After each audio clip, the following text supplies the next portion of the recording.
So we visited the military course just to see if we could fix it up and make it nice. The budgetary situation takes some years to get something approved. So we're going to take a look at that. It's 2 courses, very nice, but they need a lot of work. And if we can fix them up, the military, they're for the military. If we can fix them up, we're going to do that. Mr. President, did you speak with Bukele directly to facilitate the return of Abrego Garcia? I don't want to say that, but he's returned. Did you have any conversations with him? He should have never had to be returned. I mean, you take a look at what's happened with him. You take a look at what they found in the grand jury and everywhere else.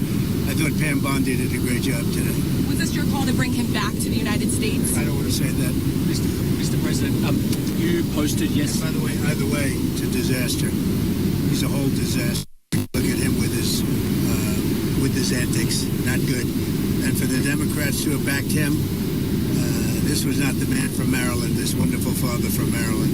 This is a pretty bad guy. Mr. President, you posted yesterday that a good way to save money would be to cancel some of Musk's contracts. How seriously are you considering that? We'll take a look at everything. I look at everything. He's got a lot of money. He gets a lot of subsidy. So we'll take a look at that. Only if it's fair. Only if it's fair for him and for the country, I would certainly think about it, yeah, but it has to be fair. Mr. President, would you consider reopening investigations into his companies? There are a bunch of investigations. I didn't know that they had any, but they had them. I would just let them speak for themselves. I had no idea.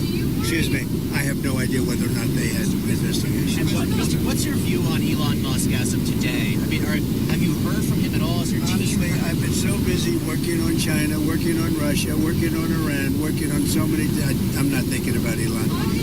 I just wish him well. On the China talk, sir, there's a meeting coming up with Secretary Bessent and Secretary Lunding.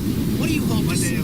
What do you hope to see from those talks in London, sir, with China? We're very far advanced on the China deal. We wanted clarification. We had to have clarification. A little bumpy up here. We had to have clarification, and that's what we're really having the meeting about. We had a very good talk. I talked to President Xi for, I guess, more than 2 hours. We had a very good talk. It's a complicated deal, but it's a deal that's going to bring us a lot of money and a lot of everything else, and we get along very well with President Xi and with China. Mr. President, on Mr. Musk's contracts, do you feel like the U.S. can survive without them? Obviously, you contribute a lot when it comes to defense and space, and that relationship has been important for quite some time. The U.S. can survive without almost anybody, except me. Did you have any concerns about his drug use when he was working for you? I don't want to comment on his drug use. I don't know what his status is. I read an article in the New York Times. I thought it sounded very unfair to me. You said earlier today that Mr. Musk had a problem. What did you mean by that? And did you misjudge him by bringing? I don't want to talk about problems. I think that I think the United States had problems, and if you look at the numbers today, the numbers were unbelievable. The numbers were incredible. The numbers that came up today, the stock market went way up. The country's doing really well. Almost, I think, in a very short period of time, you're going to be saying doing better than it's ever done before. We have hundreds of plants coming in, a lot of jobs are being created. That's what happened this morning. You saw the jobs. And the nice part, they're not government jobs. They're jobs of people coming in and doing other things, including the hotel and leisures. Good stuff. A lot of good things are happening with our country. We're taking in billions of dollars of tariff money. The money is pouring in. And it hasn't even started yet, really, relatively.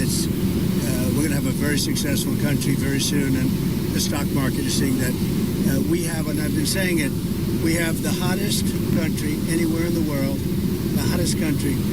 And if you think about it, 6 months ago, we had the coldest country. We had a country that was a disaster. And we've done it very quickly. Okay, go ahead. Mr. President, on the One Big Beautiful Bill, so your critics, often your critics... I don't have too many critics, because, honestly, I don't know of anybody that's going to vote against it. Maybe Rand Paul or somebody, but, they always vote against it. But I actually think that over the last 24 hours, it's even solidified. We have tremendous support. So just the critics that want to talk about the bill, they often fail to mention that your tariffs are actually offsetting a lot, the debt in itself. Yeah. I believe the CBO said $2.8 trillion over the next 10 years. So what do you have to say to We that? have tremendous reviews, and CBO, who never gives good, basically it's a Democrat group, and we're getting tremendous reviews on the bill. We cut 1.6 trillion, not billion, trillion out of the budget, and yet we haven't affected anybody. We're going to save and totally cherish Social Security, Medicare, Medicaid. The Democrats are going to destroy it. They'll destroy it. We're going to save it and make it stronger than ever before. So Medicare, Medicaid, they just make statements. Oh, he's going to talk. We're not touching it other than waste, fraud, and abuse. That was my Mr. next President, question. on Russia-Ukraine, did the Ukraine drone strikes against the bombers inside Russia, the airfields, did that change your view at all of what Zelensky, the cards he has? Well, they gave Putin a reason to go in and bomb the hell out of him last night. That's the thing I didn't like about it. When I saw it, I said, here we go. Now it's going to be a strike. I did something that people don't talk about, and I don't talk about very much, but we solved a big problem, a nuclear problem, potentially, with India and with Pakistan. And I spoke to Pakistan, I spoke to India. They have really great leaders. But they were going at it, and they could have gone at it nuclear, both nuclear countries, strong nuclear countries. And I talked about trade, and they said, we're not doing trade if you guys are going to be throwing bombs at each other, and they both stopped. And I stopped that war immediately. That was going, as you know, that was going much further, and hopefully not to nuclear, but it might have gone to nuclear. In fact, it might have gone to nuclear in the next round, but we stopped it. And I'd like to comment the leaders of both countries, Pakistan and India. Are you worried that there might be a nuclear breakout with Russia-Ukraine? Are you worried that could... I hope not. I think it's a war that would have never happened. If I were president, that wouldn't have happened. I certainly hope not. Mr. President, Senator Hawley said he had spoken with you about potentially removing cuts that were in the House passed bill to Medicaid that would hurt Trump voters in rural areas. What are your thoughts about that? We did speak about that. We're really talking about waste, fraud, and abuse. And Senator Hawley's a great senator. He's a good guy. And I did speak to him, and we want to make sure that doesn't hurt anybody, because it is about waste, fraud, and abuse. That's the only thing. And everybody wants that. On Russia-Ukraine, where are you at today with the Senate sanction bills? There's been some reporting that the White House is, considering Well, I know the bill. I saw the bill. We're going to see. I mean, if I think Russia will not be making a deal or stopping the bloodshed, 5 and 6 even, I've been saying 5 and 6 and now it's more, 1,000 a week soldiers being killed and people being killed, not just soldiers, people being killed, but largely soldiers being killed. I'd use it if it's necessary. And they really give me that option. Are you trying to get the Senate to water it down, though, from its current version? I haven't spoken about it. They have a bill. It's going to be up to me. It's my option. They've made it that way. And it would save a lot of time if that happened. So I'm okay with it. I haven't decided to use it. It's a very strong bill. Mr. President, you gave Elon Musk, when he left the White House, a key, symbolically, to the White House, to the administration at large. I think that's what would you like him to give that back? No, I don't take things back. No, What about the Tesla? I gave him a key. He tried very hard. The Tesla, I haven't thought about it. On his work then, as of this point, for the administration, how do you think his Doge did at the end of the day with the savings that? I think it helped us a lot. I think it helped our thinking, and it's not finished at all. We've basically taken it over, and we're doing a job. Many of those people remain with us, and they're going to remain with us. They're very good. It's terrific. We saved, hundreds of billions of dollars. It's terrific, and it's going further. I mean, I'd give you the answer actually at the end of 2 years, because a lot of it is out into the future. But it was a big saving and a good mindset. And what are you going to do about the Tesla? Are you going to keep it, or are you going to? I haven't thought about it. Do you have any plans to contact? I hope he does well with Tesla. Do you have any plans to speak with Mr. Musk? This was one of your closest advisors for No, I don't months. have any plans. Somebody made a mistake. A lot of reporters have been calling me. I didn't call any reporter. A lot of reporters, they ask me the same question.